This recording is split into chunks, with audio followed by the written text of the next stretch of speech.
Assalamualaikum warahmatullahi wabarakatuh. Perkenalkan, nama saya Nurul Natasha dengan NIM channel 121068. Pada kesempatan kali ini saya akan memaparkan materi mengenai model analisis untuk manajemen.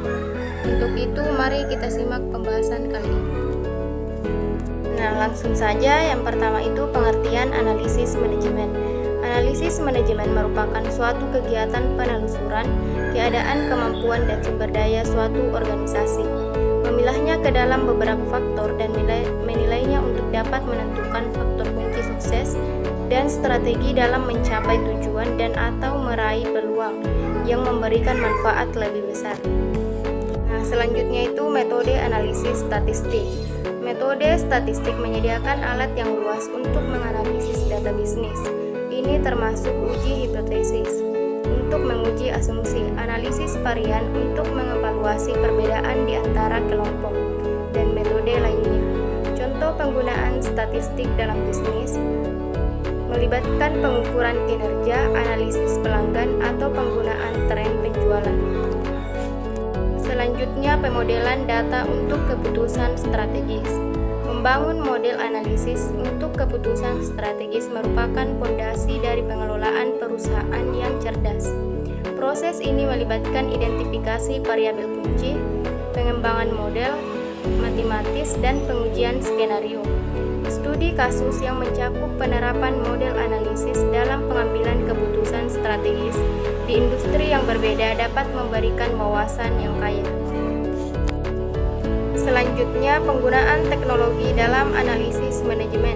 Penggunaan teknologi seperti machine learning dan data analitik dalam mengubah cara kita menganalisis data bisnis.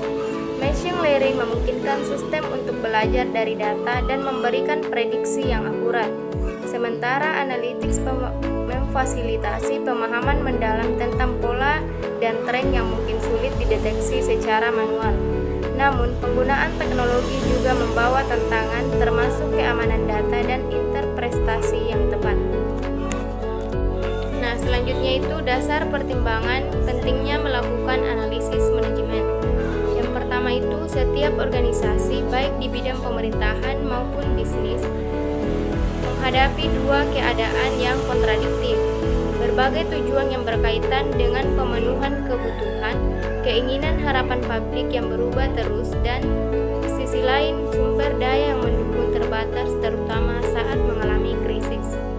Kedua, terjadinya perubahan keadaan lingkungan dengan cepat akan berpengaruh terhadap keadaan internal organisasi, sehingga perlu dilakukan suatu analisis agar konsep, prinsip, teori yang akan diterapkan selalu dapat disesuaikan, disempurnakan dalam mencapai tujuan atau meraih peluang yang lebih besar.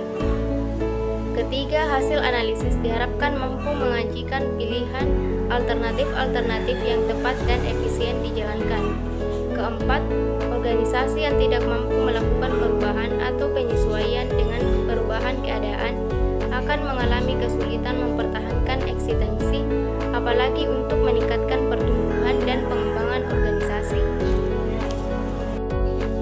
Nah, adapun kesimpulan dari materi yang saya paparkan tadi yaitu dari model analisis untuk manajemen adalah memberikan manajemen alat yang kuat untuk mengambil keputusan yang lebih cerdas, meningkatkan efisiensi operasional, mengelola risiko, dan merancang strategi yang lebih tepat.